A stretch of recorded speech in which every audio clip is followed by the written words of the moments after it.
À l'école biblique, on apprend de dire quand on parle à l'église, il ne faut pas dire il faut pas. Mais ce serait bien si on baissait moins les bras cette année. Ce serait bien si on gardait la foi. Ce serait bien si on pouvait voir la gloire de Dieu se manifester, non? Ce serait bien si on pouvait voir des choses comme le frère Mario a dit, c'est bien de parler, mais est-ce qu'on vit des expériences? Est-ce que vous avez vu la gloire de Dieu? Job a dit, mon oreille avait entendu parler de toi, mais maintenant mon œil te voit. Et j'espère que cette année, on va voir la gloire de Dieu. On va voir la différence. Il faut que dans l'église de Jésus-Christ, qu'elle soit ici ou qu'elle soit ailleurs, il faut que les gens puissent dire, il y a la présence de Dieu. Et s'il y a la présence de Dieu, alors il y a des guérisons, alors il y a des délivrances, alors il y a des résurrections. Il faut que les morts ressuscitent. Vous savez ça? Il y a un pasteur chinois qui passait son temps, en Chine, un chrétien, il passait son temps à aller ressusciter les morts. Vous avez entendu cette histoire-là? Il allait, dès qu'il entendait qu'un mort était quelque part, il allait et il priait pour le mort. S'il se levait, c'est bien. Et si s'il ne le levait pas, c'est tant pis. Il ne pouvait rien faire. Et c'est ça la prière. La prière, elle est basée essentiellement sur l'espérance. Et nous espérons que les choses vont changer, être modifiées. Et j'espère que cette année, ou en tous les cas qu'aujourd'hui même, vous allez être requinqués. Parce que Dieu est un Dieu de miracles. Est-ce que vous voulez voir des miracles ce matin? Non, vous rigolez ou quoi? Amen. Non, ça c'est Amen. Ça c'est notre religion qui dit Amen. Non, les évangéliques qui disent Alléluia. Alléluia, gloire à Dieu, on veut voir la main de Dieu agir. Amen. On veut voir la main de Dieu. Un jeune homme m'a agressé un jour à Courtavon. Je vous l'ai raconté déjà une fois ici? Non, si vous le racontez. Et il m'a dit, toi, il m'a montré du doigt, arrête, espèce de patata qui patata. Je dirais pas des mots. C'est dommage qu'on a enregistré, j'aime pas trop, mais parce que je dois me retenir. Bon, voilà. Et tu peux, pasteur? D'accord. Alors, et je lui ai dit, demain tu rencontres Dieu.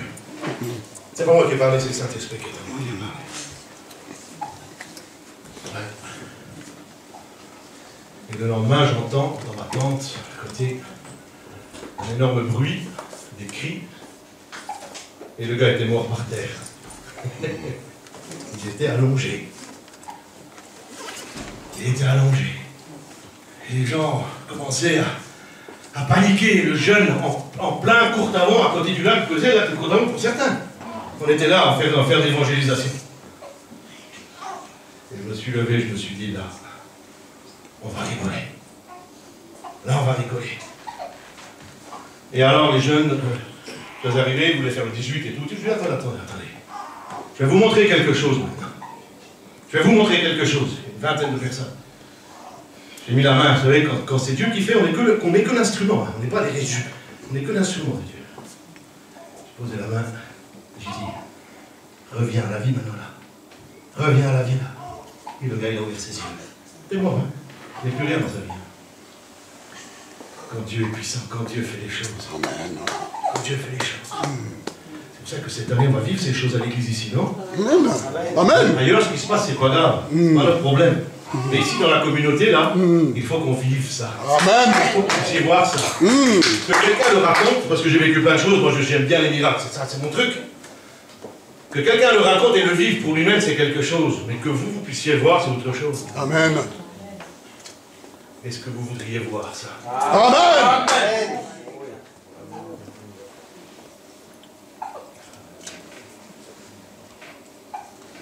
Qui est-ce qui souffre dans l'assemblée ce matin? Levez la main. Non. Quand on souffre, on lève la main. Qui est-ce qui souffre qui a du mal ce matin? Alors viens. Qui est-ce qui souffre et qui a du mal ce matin? Qui a du mal? Qui a des difficultés? Vous voulez voir la gloire de Dieu? Alors on doit la voir, on peut la voir. Qui a mal au dos? Qui a mal aux jambes? Qui a mal? Qui n'a pas d'argent? Qui a besoin de travail? Qui a besoin d'un homme? Qui a besoin d'une femme? Qui a besoin d'enfants? Alors venez. Venez, il ne faut pas faire semblant. Si vous êtes dans ce cas-là, vous venez. Parce que de dire comme Mario, moi je dis ce que Mario a dit. Hein. Mario dit, c'est bien parler, mais c'est autre chose de voir. Alors il faut se mettre là, et on va demander à Dieu la grâce et le miracle. Non? On va demander? Un peu de louange, ce serait bien. Le gars qui joue, comment il s'appelle?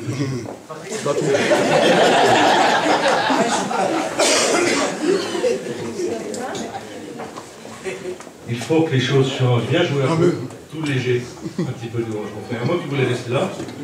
Tu voulais rester? Pas question, tu vas là-bas. On verra ça après. Allez, va, t'inquiète pas. Vas-y, prends ta guitare, et t'inquiète pas, on va s'occuper de toi après. Seigneur, fermez les yeux. Et vous le vivez maintenant. Hein. Et on n'est pas là pour faire le pif ou je sais pas quoi. On n'est pas là pour faire le pif. On dit, ça change maintenant dans le nom de Jésus. Amen. Maintenant, ça change. Les responsables de l'Église, vous pouvez aussi prier. Maintenant, ça change. Ce que tu as dans ta vie, ça change ce matin. Parce que tu ne repars pas à vide.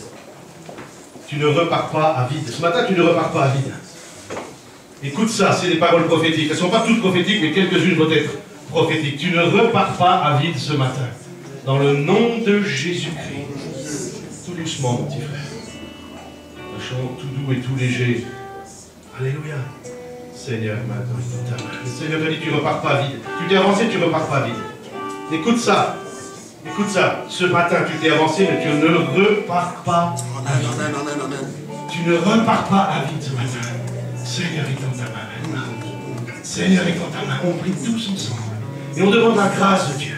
Seigneur est dans ta main maintenant. Et que la puissance de Dieu puisse agir sur tous ceux et toutes celles qui sont ici, qui se sont avancés. Je sais ce matin qu'ils ne repartent pas à vide. Ils ne repartiront. Aucun d'entre vous n'allez repartir à vide. Parce que ce matin, nous écrasons. Qu'est-ce que nous écrasons?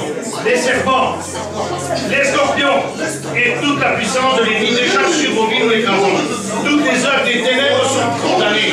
Tous les accès de sorcellerie, de magie noire, d'incantation, imprécation, les rites, les rituels, les malédictions, tout ce qu'on a dit sur vous, tout ce qu'on a pensé, tout ce qu'on a écrit, tout ce qu'on a juré, tout ce qu'on a promis, et qui n'est pas à la gloire de Dieu, nous l'annulons maintenant dans le nom de Jésus. Et ça s'annule maintenant, c'est cassé, c'est brisé et c'est détruit dans le nom de Jésus, parce que vous ne repartirez pas à vide. Vous ne repartirez pas à vide. Vous ne repartirez pas à vide. Et le sang de l'agneau nous purifie de nos péchés. Le sang de l'agneau nous purifie de nos péchés. Le sang de Jésus nous purifie de nos péchés. Seigneur, il compte à ma chère. S'il vous plaît, les amis qui êtes là. S'il vous plaît. S'il vous plaît, soyez bénis maintenant. Attendez-vous à Dieu cette semaine. Attendez-vous à ce que les choses changent. Vous le raconterez. Parce que vous ne quitterez vous allez voir la gloire de Dieu. Amen, amen. Vous ne repartirez pas à vide. Il faut que je garde cette prophétie. Ils ne repartiront pas à vide. Et vous ne repartirez pas à vide. Alléluia. Alléluia. Seigneur, fais grâce. Fais grâce, Père, dans le nom de Jésus. Dans le nom de Jésus. Nous prierons pour tout le monde du culte. Vous pouvez aller vous asseoir. Alléluia. Merci d'être venu. Vous ne repartirez pas à vide. Alléluia. Alléluia. Voilà, gloire.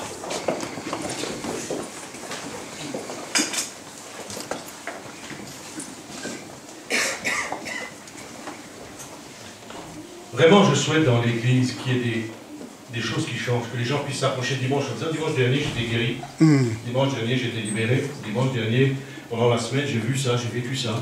Parce que sinon on est une Église qui parle. Et là où Jésus ne parlait pas seulement, quand Jésus rentrait dans une synagogue, il regardait un peu là, il voyait un type là-bas, il avait le bras en bas là. Un bras tout sec, vous connaissez ça? Un tropique. Et le Seigneur lui dit, lève ton bras là-bas. Lève ton bras, lève ton bras.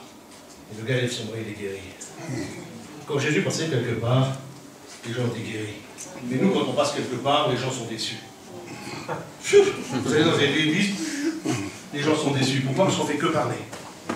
On ne fait que parler parce qu'il n'y a rien qui change dans leur vie. C'est vrai? On ne fait que parler. On va bientôt distribuer des Nurofen pour que ça aille mieux.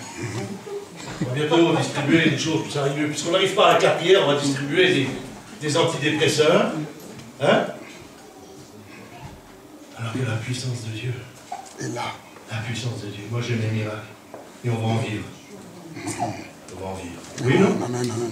On va en vivre des miracles. Dans cette église-là, parce que l'église est ouverte aux miracles. C'est pour ça que je suis là.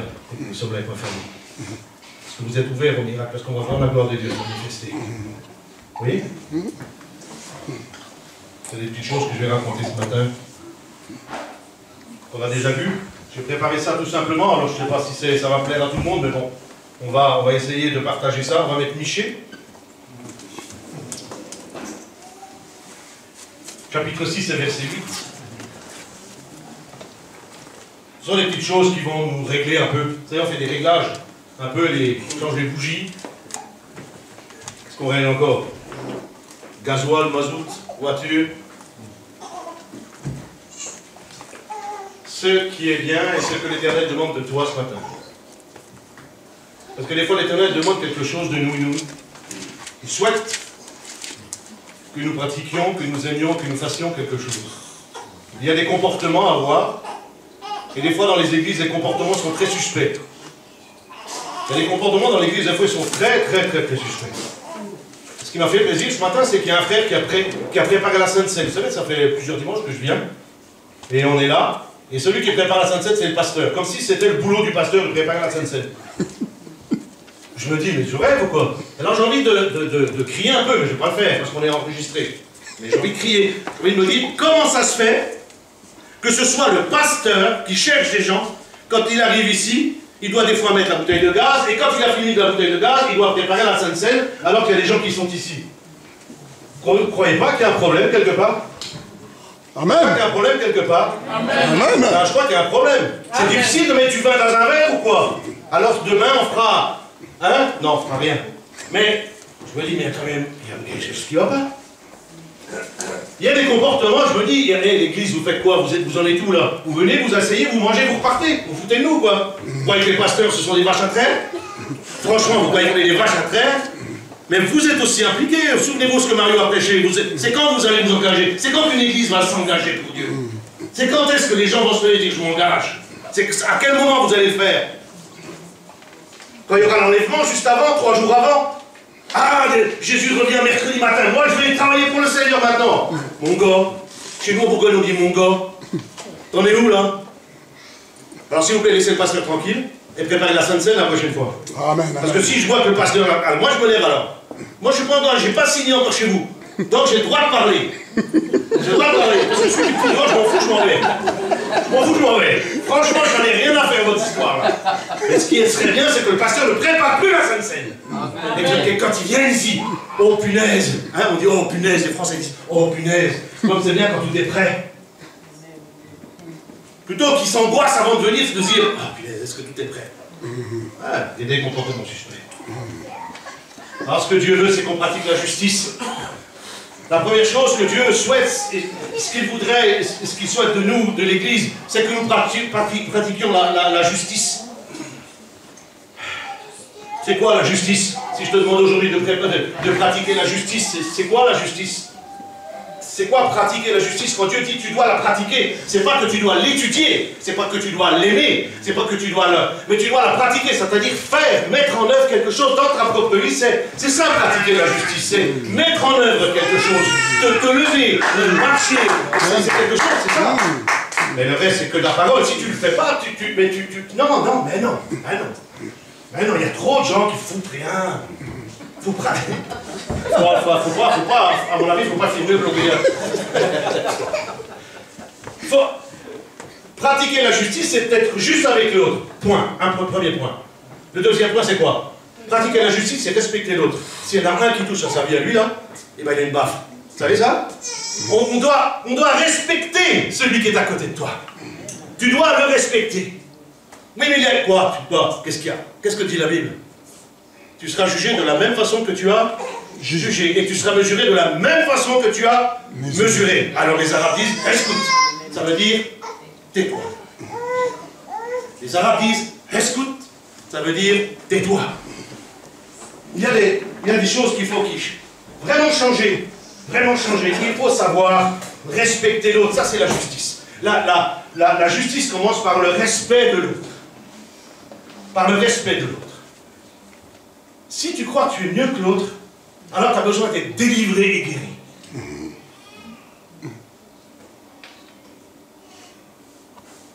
Et la Bible dit de pratiquer la justice. Et la justice commence par le respect. Il y a un symbole de la justice, vous connaissez le symbole de la justice, c'est une femme. Avec un bandeau sur la tête, avec une épée et une balance. Ça c'est le symbole de la justice. Et si on étudie la justice, et si on va l'étudier ce matin, 4 mots, parce que c'est très long. C'est une femme qui a les yeux bandés. Alors qu'est-ce que les yeux bandés? J'ai marqué tout simplement, pas de faveur. Quand tu veux dire quelque chose à quelqu'un, quand tu veux pratiquer la justice, vous savez,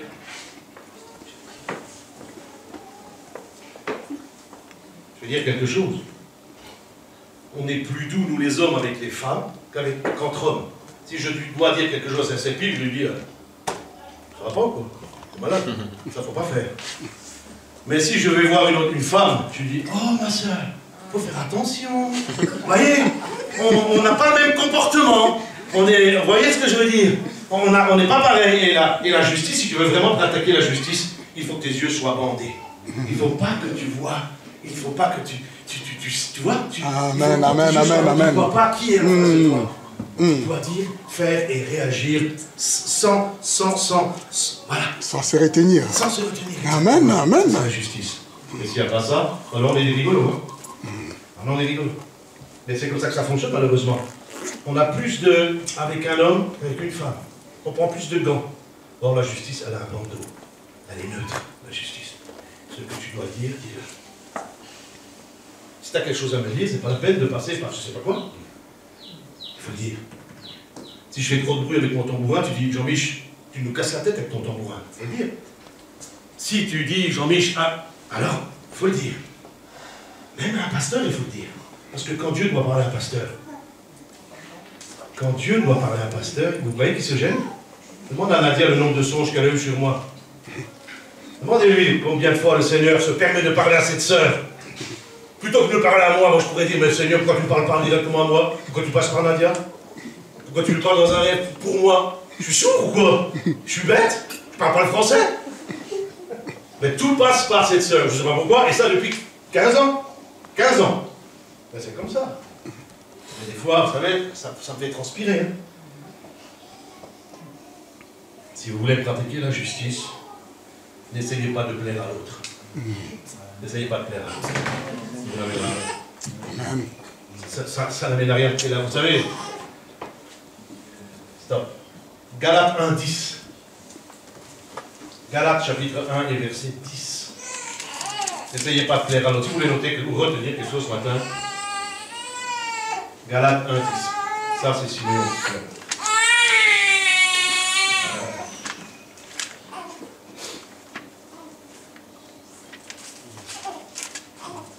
Regardez ça. Si vous voulez être serviteur ou servante de Dieu, si vous essayez de plaire à quelqu'un, vous ne serez jamais serviteur ou servante de Dieu. Ne cherchez pas à plaire aux autres. C'est très difficile de ne pas plaire à l'autre. Vous savez pourquoi? Parce qu'après, on reçoit du rejet. On essaie le rejet. C'est le pire qui puisse exister depuis l'aube du temps. Le rejet, c'est ce qu'il y a de pire. Mais un vrai serviteur de Dieu, une vraie servante de Dieu, n'a pas à plaire à l'autre.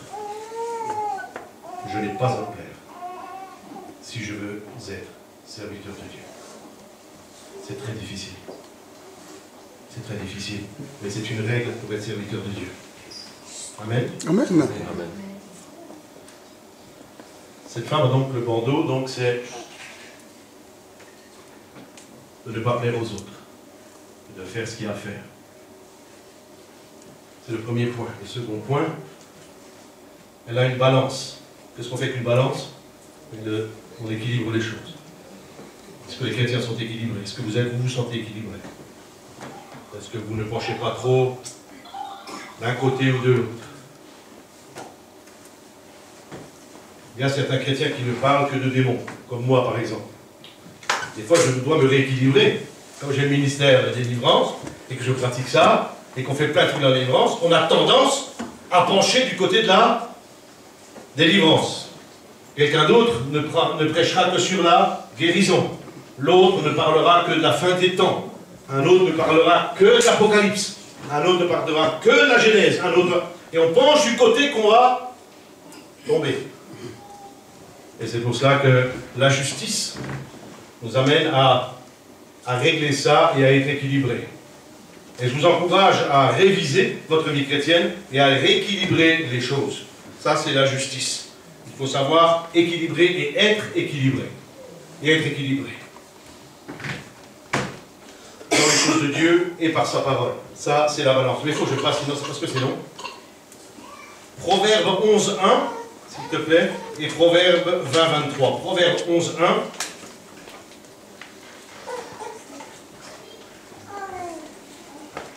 Vous savez, si vous êtes faux dans votre vie, si vous n'êtes pas équilibré, si vous trichez, si vous mentez, si vous montrez à quelqu'un, si vous montrez à l'église que vous êtes bien, un jour, ça va vous éclabousser. Un jour, ça va venir, ce sera là. Vous savez que nous préférons quelqu'un qui dit « Je suis un pécheur, je pêche, je n'arrive pas à me séparer de mon péché, je suis un mécréant, je suis un mauvais, je mens, je triche, je fais des choses qu'il ne faut pas faire. » C'est mieux d'avoir un homme comme ça que quelqu'un qui dit « Moi, la parole de Dieu, Genèse chapitre 5, verset 8, Romains 12, 4, 1 Corinthiens 28, 32, Romains 6, 12, et j'en passe et des meilleurs. » Et finalement, quand tu vois le gars, comment il vit à la maison, les enfants ont des bleus et la femme, elle doit se cacher sous un voile tellement elle est esquintée.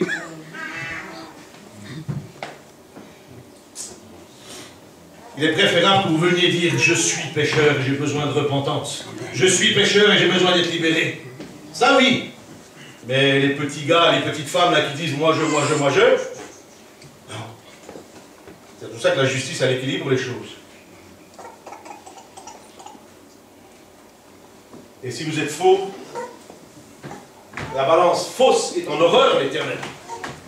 Et Dieu a horreur de la tricherie. Horreur. Tu es comme tu es. Tu es comme tu es. Si tu as besoin de changer, tu vas changer. Et quand on fait avancer les gens comme ça, c'est pour qu'ils changent, qu'ils deviennent mieux. Quelqu'un qui se lève, qui dit « Moi j'ai un problème », ça c'est bien. Mais quelqu'un qui reste assis, qui dit « Moi, je ne vais sûrement pas me lever pour aller voir là. Regarde mon problème. » La balance fausse est en horreur à l'Éternel. Un autre proverbe, 20, 23. Il faut lire ça. Pardon.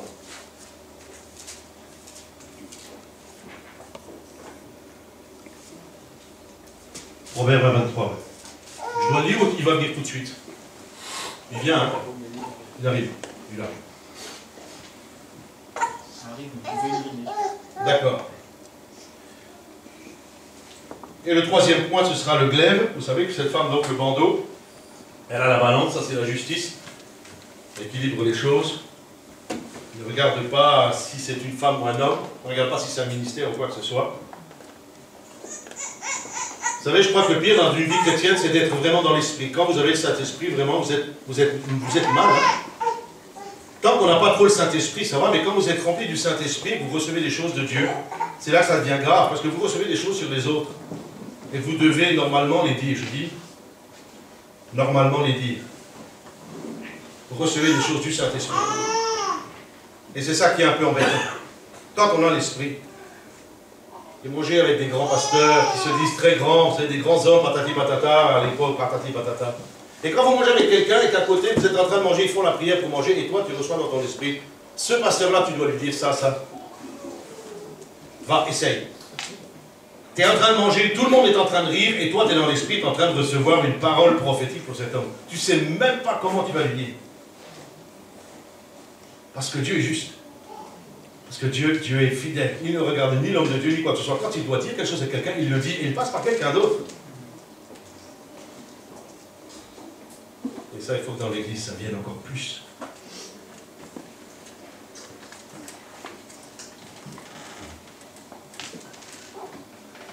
Proverbe 20, 23 dit « L'Éternel a en horreur deux sortes de poids. »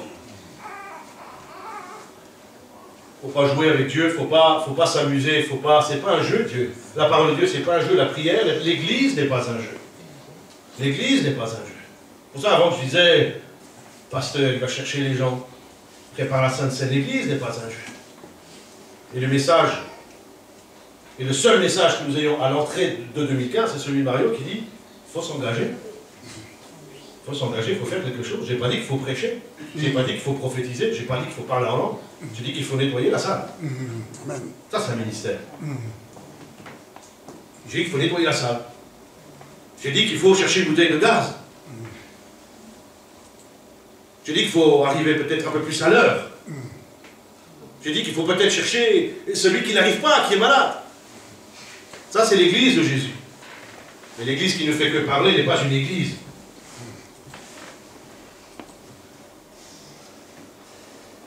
Il va falloir se bouger un peu, hein, si vous voulez voir le réveil. Moi, j'ai le nombre de gens qui vont se convertir que le Seigneur m'a donné. J'ai le nombre de gens qui vont se convertir dans le Sungo. Vous savez ça? Ça vous embête? Bah, tant mieux. J'espère que ça va vous réveiller, parce que c'est plusieurs milliers. Plusieurs milliers. Et j'ai le nombre exact. Et je sais comment ça va se passer aussi. Parce que le Seigneur me parle. Nous parle. Et parle à son Église. C'est ça qu'il va falloir se bouger cette année. Et j'espère que Mario a acheté une trique. Vous savez, en Afrique, il y a des triques. Hein. Moi, j'aime prêcher en Afrique parce que quand vous faites une réunion, il y a 4000 personnes. Il y a tellement de monde, et c'est tout noir. C'est tellement de gens. Et j'étais surpris qu'un vieux bonhomme, bon bref, je ne vais pas raconter, mais il y avait des gars qui étaient dans la salle avec une trique, et quand ils voyaient un Africain s'endormir, ils passaient derrière, et ils lui donnaient un coup de trique pour qu'il se réveille, pour qu'il écoute la parole de Dieu. Seulement en Afrique, on prêche pas une demi-heure, on prêche 3 heures. C'est sûr que au bout d'une heure, on a envie de dormir.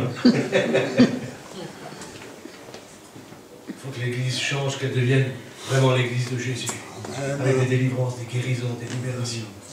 Avec des caractères comme nous avons. Nous ne sommes pas bons, nous sommes bons qu'en Christ. Mais nous ne sommes pas bons. De toute façon, on n'essaye pas d'être bon, t'es pas bon. N'essaye pas d'être sympa, t'es pas sympa. On est sympa qu'en Christ, on est bon qu'en Christ, on est professionnel qu'en Christ. Le reste, je suis une crapule hein, quand je suis dans ma chair. Je suis une crapule. Je vous dis, je suis une vraie crapule. Vous ne me connaissez pas dans ma chair. Mais je suis une crapule. Je suis bien qu'en Christ. C'est que je suis une crapule. Amen, amen. Un jour, vous voyez charnel, changez de trottoir. Je peux avoir des mots, et quand je m'énerve, demandez à Alexia, quand je m'énerve, il y a 15 mots qui sortent, mais il y a la maison qui tremble. 2 sortes de poids. Et la balance fausse n'est pas une bonne chose. Il faut être équilibré avec Dieu. Équilibré. Ne triche pas, ne mens pas, sois celui que tu es. Qu'est-ce que tu en as à faire des autres? Qu'est-ce que tu en as à faire des autres? Tu pries jamais dans l'église, et alors où est le problème? C'est pas ce qu'on fait qui est important, c'est ce qu'on est.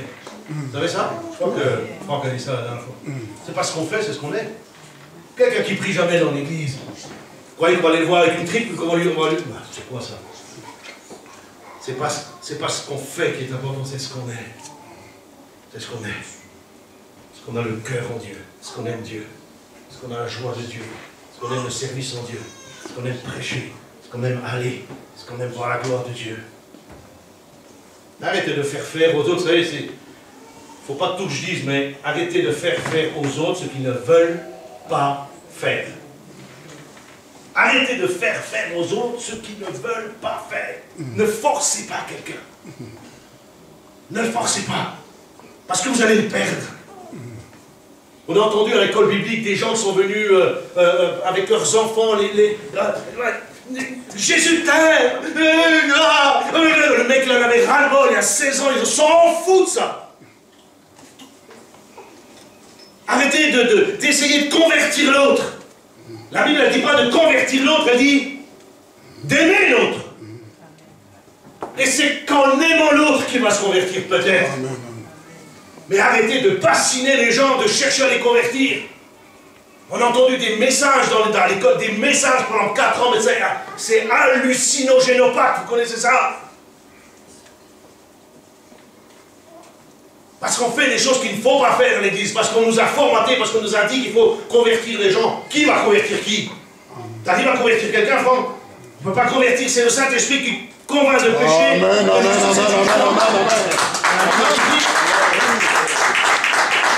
Et la Bible dit ni par force, ni par puissance, mais par mon esprit. Moi, j'étais dans la salle, là, et il y avait de la délivrance, et je me suis retourné, et le gars, il gardait la porte, je dis à mon ex-femme, parce que je suis divorcé, et je lui dis, moi, je me casse, ils sont tous fous ici. Mais il y avait un gardien là-bas, un gros bonhomme, qui gardait la porte.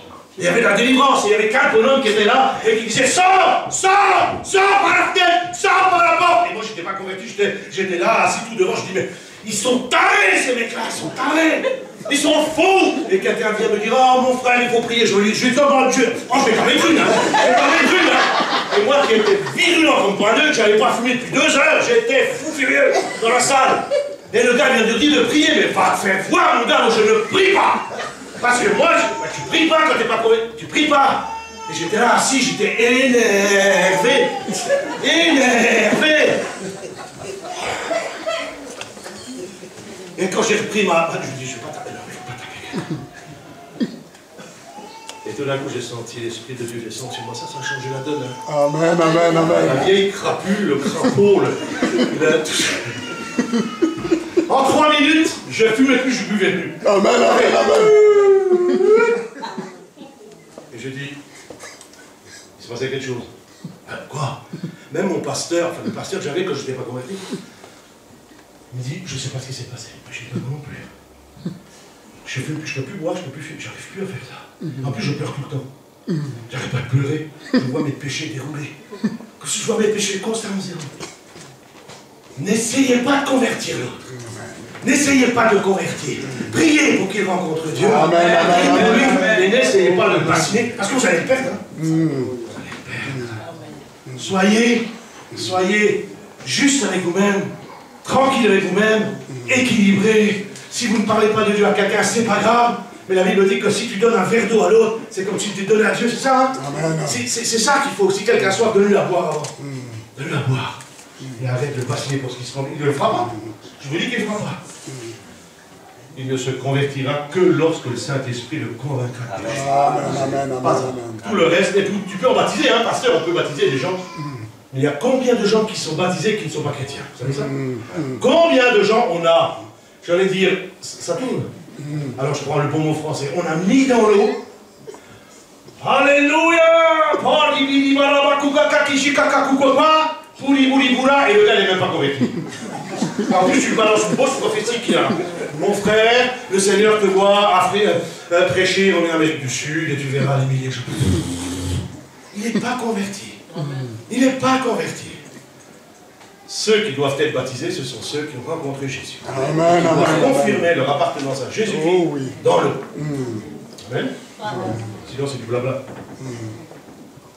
Sinon, c'est du blabla. Il faut être équilibré. Retenez un mot ce matin, soyez équilibré. Équilibré.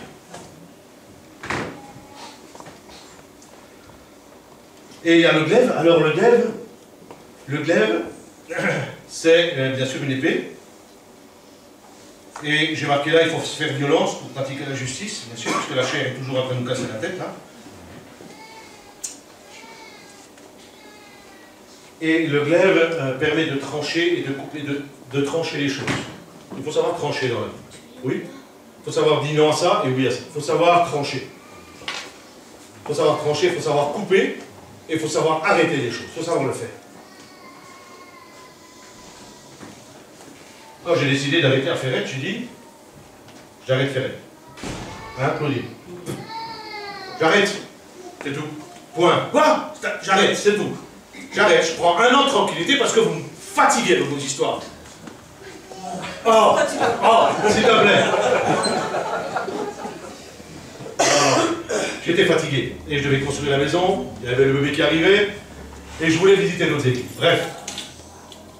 Mais il faut savoir trancher dans la vie. Il faut savoir couper, il faut savoir prendre des bonnes décisions. Il faut savoir, il faut être un homme, il faut être quelqu'un. Il faut être quelqu'un. Vous savez, des gens qui sont... Ils sont trop mous, quoi. Ils sont trop mous. Il y a des chrétiens qui sont trop mous. Quand tu leur dis, il pleut alors qu'il fait soleil, ils disent, oui, oui. T'as vu, il neige. Ah ouais, punaise, il neige. Oh, bah mince, il neige. Ils disent, ouais, tout, quoi. Mais dans l'église, on devrait avoir des hommes et des femmes qui sont forts. Je suis fort. Fort. Oui, plus. C'est ça. C'est ça. Arrêtez d'être mou et d'avoir peur que l'autre ne vous plaise pas, je sais pas quoi. Soyez fort. Dites ce que vous avez à dire. Dites ce que vous avez à dire, mais ne me le dites pas moi. Dites-le au pasteur. C'est lui qui peut dire.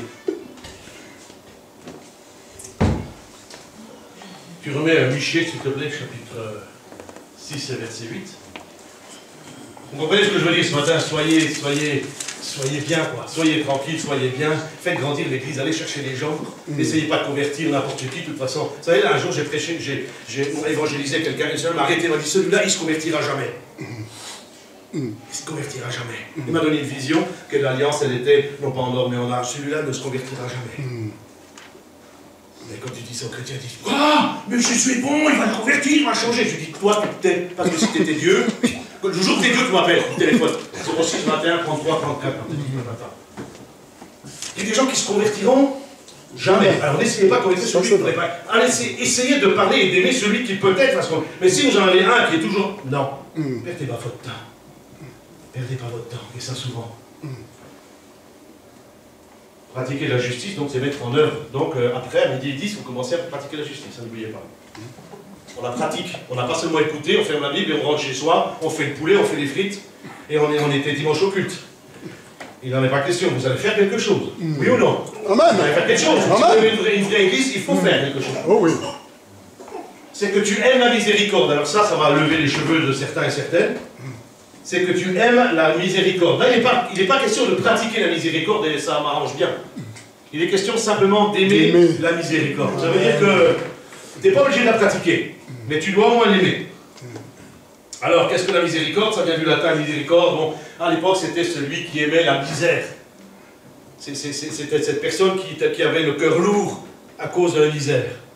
Est-ce que vous êtes encore de ceux-là? Qui pleuraient parce qu'il y a la misère dans le monde? Est-ce que nous sommes encore l'église qui dit, Seigneur, il y a la misère dans le monde. Il y a de la misère. Seigneur, pardonne à ceux qui tuent. Seigneur, pardonne. C'est ça la miséricorde. Est-ce que vous pardonnez celui qui tue? Est-ce que vous pardonnez celui qui tue? Non, hein, c'est ça. Mais c'est pour ça qu'il marquait une pratique. Il n'est pas question de pratiquer, il est question d'aimer. Moi, je pardonne celui qui tue. Est-ce que tu pardonnes celui qui tue? Tu peux pardonner, même s'il a tué ton enfant, ta femme, ta famille. Si tu arrives à pardonner, les églises au Pérou, lorsqu'elles ont été visitées par des terroristes, ils entraient par la porte derrière, le gars venait avec un revolver, il sortait son revolver, il prenait le pasteur par les cheveux. Ça, vous savez ça, hein? Il prenait le pasteur par les cheveux, il mettait là, pistolet dans la bouche, il dit, tu vas renier Jésus dans tout le monde. Dans les enfants, dans tout le monde. Je ne rénierai pas. Et tuer le pasteur là, sur sa chair. Pardonnez ça? Pardonnez l'homme qui tue? C'est ça la miséricorde. C'est à un certain moment être en mesure d'aimer et de pardonner celui qui tue.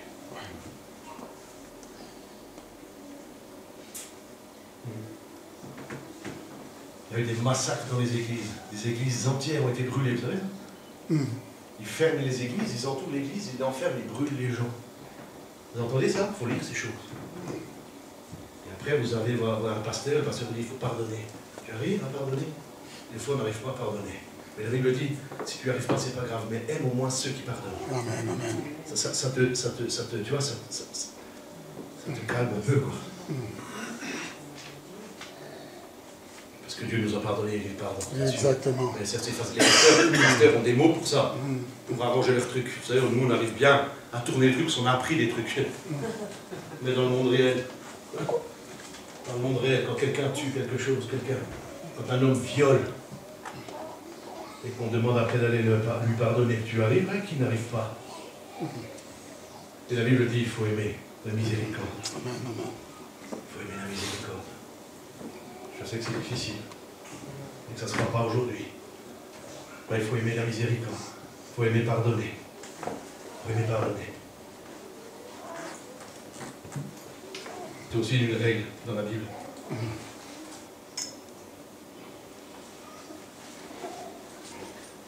Notez, la miséricorde, c'est aussi être indulgent.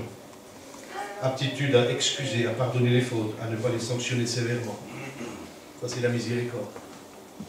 Est-ce que tu arrives à pardonner ton mari qui t'a fait souffrir, ta femme qui t'a fait souffrir, les enfants qui t'ont fait souffrir? Déjà là, est-ce que tu arrives ça? Qu'est-ce que tu peux faire ça? Tu peux faire ça, tu peux aller embrasser et lui dire. Il faut faire ça, il faut le faire. Il faut y arriver. Un jour, il faut y arriver. Pour pouvoir embrasser celui qu'on n'aime pas. Pour pouvoir embrasser celui qui nous a fait tellement de tort. qui a tellement critiqué notre vie, pour arriver à l'aimer. Celui qui t'a trahi, t'a blessé. C'est ça la miséricorde. Il faut aimer la miséricorde.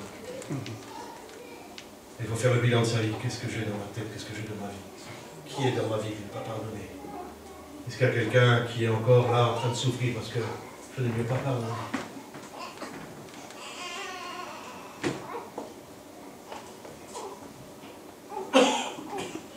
Quelqu'un dit c'est facile d'être chrétien. Moi je dis c'est pas facile. Dans certains domaines, c'est pas facile d'être chrétien. Ça va à l'encontre que ce qu'on nous montre à la télévision. Et puis un autre mot pour la miséricorde, c'est être compréhensif. Vous savez, les médias nous embrouillent. Les médias nous embrouillent, quoi. Hein? Ils nous racontent des choses, ils formatent les gens, ils expriment des choses, ils mettent un peuple sur des choses. Il faut être compréhensif et réfléchir. Il faut être soi-même et ne pas se laisser influencer. Ni par un pasteur, ni par une église, mais se laisser influencer par la parole de Dieu. Amen. C'est elle qui peut nous influencer, nous montrer comment on avance, comment on recule et où est-ce qu'on va. Être compréhensif. J'espère qu'on va trouver un jour des chrétiens, et j'espère que vous êtes des compréhensifs, que vous comprenez les choses, vous êtes capables de les exprimer.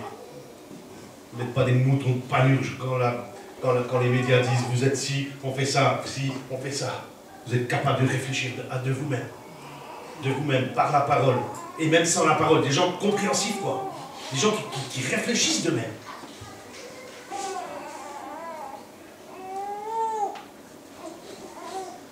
Matthieu 5,7, rapidement, si tu veux bien. Excuse-moi. Et après, tu mettras tout de suite le proverbe 28,13, si tu permets. Moi, j'aime un mot, c'est celui-là. Moi, je suis quelqu'un qui aime être heureux. Ça, je fais toujours le pic, mais jamais heureux. Parce que je sais qu'il m'a rendu heureux. C'est pour ça que je raconte souvent l'histoire de ma conversion. Parce que je suis passé de malheureux et idiot à heureux en Christ. Heureux les miséricordes, car ils vont obtenir aussi la miséricorde. Et un jour, toi, tu auras besoin de miséricorde. Toi, tu dis, moi, je ne pardonne pas. Mais un jour, le Seigneur dit, moi, je te pardonne. Et un jour, peut-être, tu auras besoin que quelqu'un te pardonne. Et l'autre proverbe, 28,13. Regarde, il faut lire ces choses. Qu'est-ce que vous voulez qu'on commande quelque chose? Qu'est-ce que vous voulez qu'on dise sur un verset comme ça? Celui qui cache ses fautes, celui qui les camoufle, qui vient à l'église, qui lève les bras, qui chante, qui joue, qui fasse quelque chose, ne prospère pas. Après, vous avez des chrétiens qui pleurent parce qu'ils n'obtiennent rien. Vous avez des croyants qui n'ont rien dans leur vie, ils perdent tout, tout ce qu'ils font ne leur réussit pas. Bah, pourquoi? Ils ne peuvent pas. Celui qui cache ses transgressions il n'a rien, tu n'obtiendras rien si tu caches ton péché, ta bêtise, ton idiotie, si tu n'es pas capable de confesser ta faute. Je n'ai pas dit pour aller voir le pasteur ou l'église. Vous savez que oh là là, je raconte pas ça. Mais tu ne prospères pas si tu n'es pas en mesure de régler ton problème. Amen, amen. Et si tu n'arrives pas, il y a de l'aide dans l'église. Mais la meilleure aide, ce sont nos genoux. Amen, amen. J'arrive pas. Mon péché sur moi, je n'arrive pas. Ça, ce sont les vrais chrétiens, ce sont ceux qui jouent, qui pleurent sur leur péché. Alors tu vas prospérer. Mais si tu le camoufles et tu le caches, et que dehors tu es la pire embrouille, alors mon gars, un jour, ça se retournera contre toi. Alléluia. Ça se retournera contre toi parce que Dieu est patient. Et sa patience a aussi des limites. Et celui qui les a voulu. Moi je suis content parce que je suis une vraie pourriture quand je suis dans la chair, je vous le dis. Je vous l'aurais dit. Mais en Christ, on est bon. Amen, amen. On est bon. Celui qui les avoue les délaisse. Obtient miséricorde. Ah là là. Amen. Chaîne ton Oh oui. quand tu dis enfin je suis libre. Enfin il y a un pasteur qui ne dit pas ce que je dois faire. Lève-toi, assieds-toi, prie, tourne-toi, cherche-le. Tu veux pas l'onction d'huile, pourquoi? Pourquoi tu veux pas d'huile? Vous savez, il y a des gens qui sont toujours en train de chercher les autres. Oh, ce que c'est cassé. Qu'est-ce que c'est bien quand on est dans une église, on est tranquille, non? C'est bien d'aller à l'église où on nous fout la paix. Moi, j'aime bien qu'on foute la paix dans l'église. Non? Non. Oui ou non? Oui. J'aime bien qu'on vous dise, lève-toi! Assieds-toi! Allez, voilà! Laisse-moi tranquille, je t'ai rien demandé. Moi, je viens à l'église pour louer Dieu, je ne vais pas pour obéir à quelqu'un. Oui ou non? On vient à l'église pourquoi? Pour obéir à un homme. On ne vient pas à l'église pour l'obéir, on vient à l'église pour écouter la parole de Dieu, louer, c'est tout. Après, tu rentres chez toi, tu fais ce que tu veux.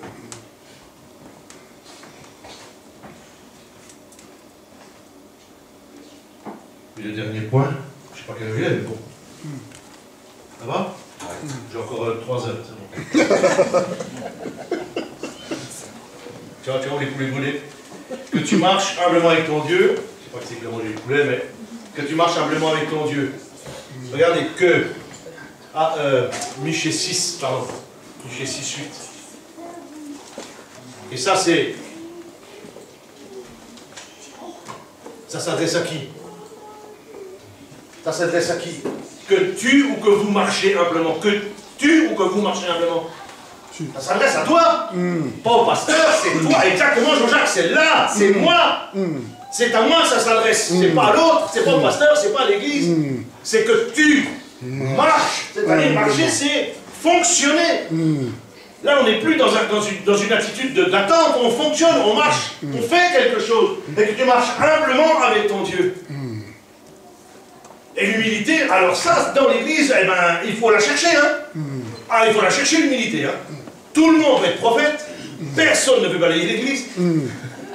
Ah, pour prophétiser, ça va. Mais l'humilité,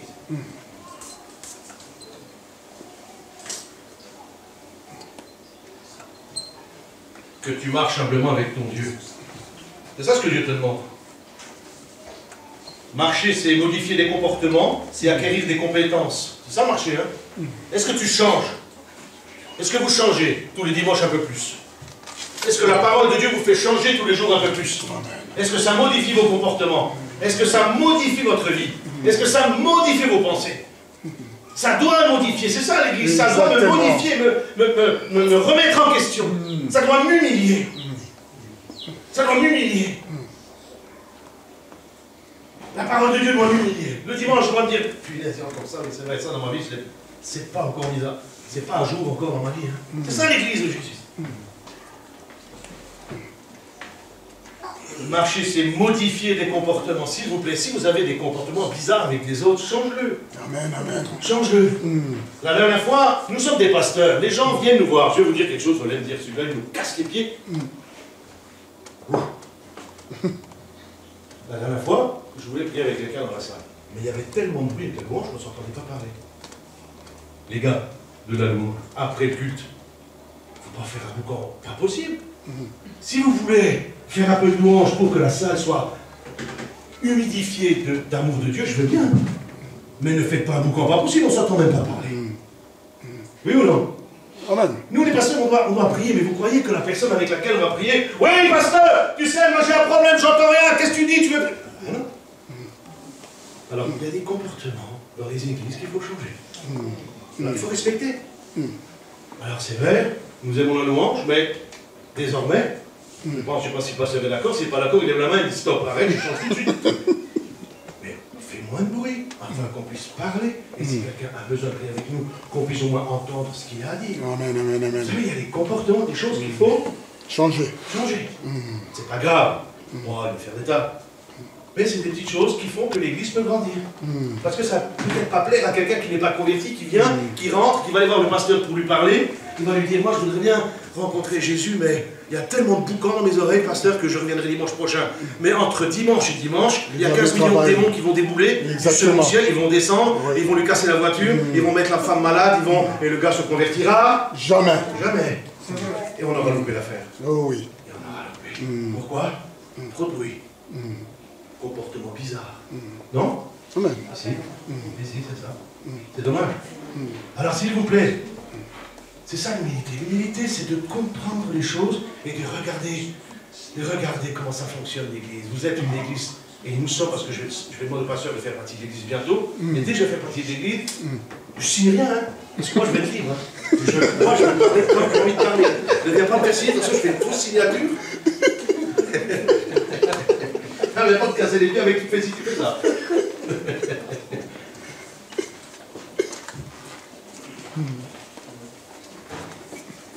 C'est ça, c'est de rester une église qui comprend les choses.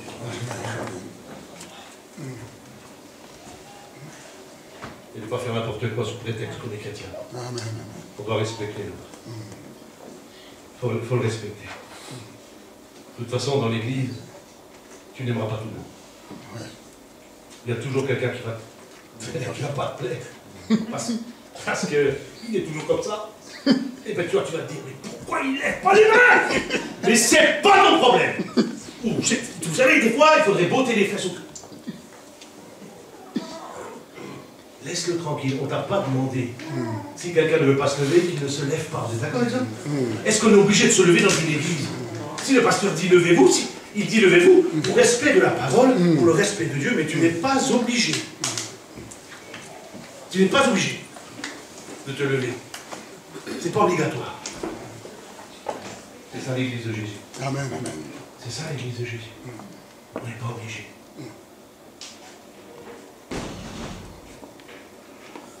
Et tout ça, ça fait partie de l'humilité. Amen, amen. Ça fait partie de l'humilité.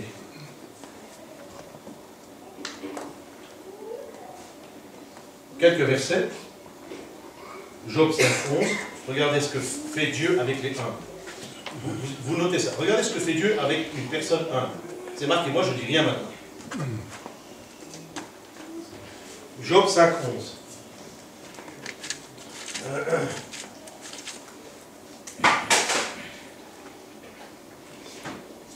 Qu'est-ce que fait Dieu avec les humbles? Il les relève le humble. Il les relève. Voilà. Point. Psaume 25:9. Psaume 25:9. Il les relève. Psaume 25:9, il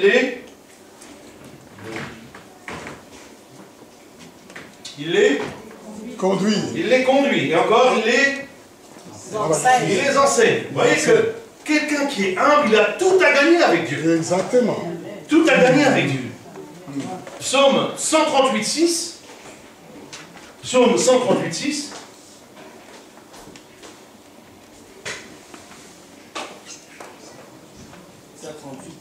138, ça c'est le 139 mon frère. 138:6.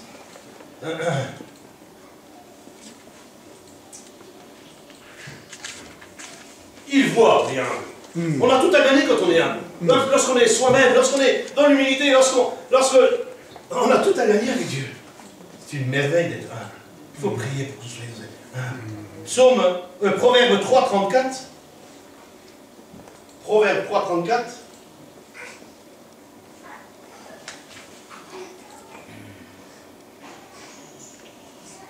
Il fait grâce. Il fait grâce. Il fait grâce aux humbles.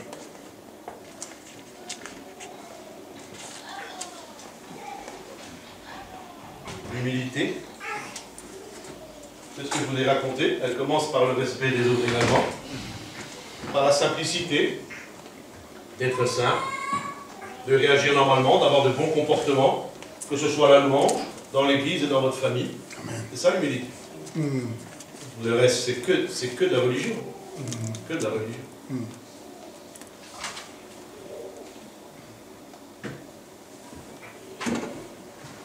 Marchez humblement avec le Seigneur. Essaye de ne pas plaire à l'autre.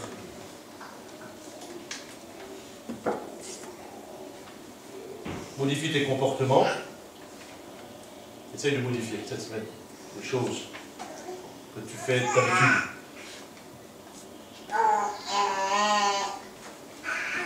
Les choses que tu fais d'habitude, il faut les changer. Les choses qui sont imprégnées en toi et qui ne sont pas conformes à la parole de Dieu, il faut les changer. Marcher humblement avec lui, c'est ça, c'est ce que Michel dit, c'est ce que Dieu attend de nous. De nous modifier, d'être différents. Aujourd'hui nous sommes comme ça, mais demain nous serons meilleurs. Hein? Demain nous serons meilleurs. Parce qu'on a changé. On est différents. Je ne vous parle pas de prier, de vivre la vie tous les jours, je ne vous parle pas de tout ça. Je parle d'un comportement. Un comportement dans le bus, dans le train, dans la voiture, dans la famille, avec les amis. Des comportements. C'est ça être un témoin.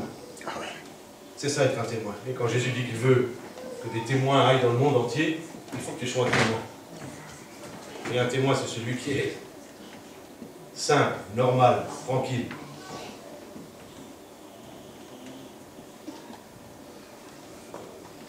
Que tu marches humblement avec ton Dieu, que tu aimes la miséricorde et que tu pratiques la justice, c'est ça ce que Dieu souhaite que nous faisions. Amen. Amen. Est-ce qu'il y a des questions là-dessus? Est-ce que quelqu'un a quelque chose à dire à ce sujet?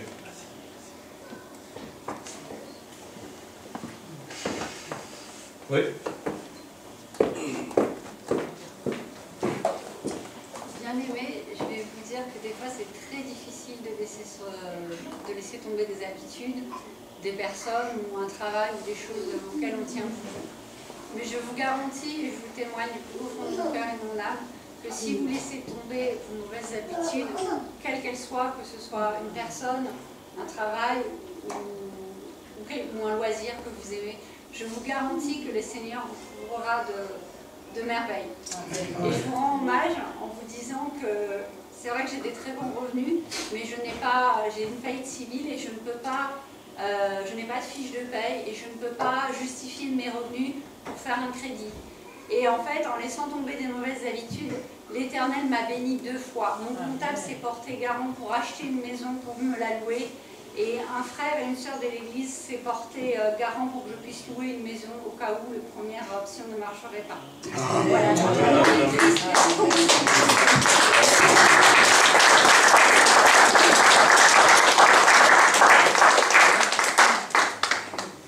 Oui. C'est beau, hein? C'est beau d'être frères et sœurs. On va prier et je redonnerai là. Marie, tu reviens après? Tu reviens reprendre le micro après? Oui. Seigneur, merci pour ta grâce.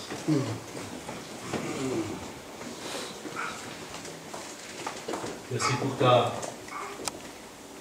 la victoire, merci pour ta parole, merci de nous changer encore. Merci de changer mes comportements, déjà ce matin. De ceux qui sont suspects, ce qui n'est pas à ta gloire dans ma vie. Dans la vie d'église. J'aime tellement bénir les enfants pour ce matin. Que nous puissions être des parents qui vont être droits et justes pour nos enfants. Afin qu'ils voient à travers nous l'amour de Dieu. On a besoin d'être bénis ce matin, on a besoin de sentir ta présence. On a besoin de voir ta gloire, Seigneur. On a besoin d'être accompagné, d'être dirigé. C'est vrai, le psaume 23 dit l'Éternel est mon berger. Et ce matin, dirige nos pas, conduis l'Église. Notamment notre frère pasteur ici dans son assemblée, dans l'assemblée. Sois béni, gardé, protégé, entouré. Et que nous, l'Église, nous puissions être à la hauteur. Être à la hauteur. Quoi qu'il en soit, Seigneur, que ta grâce nous accompagne. Amen, amen. Ta grâce soit sur nous, ta victoire soit sur nous. Ton amour soit sur nous, Père. Sur nous, Seigneur, dans le nom de Jésus. Amen. Amen.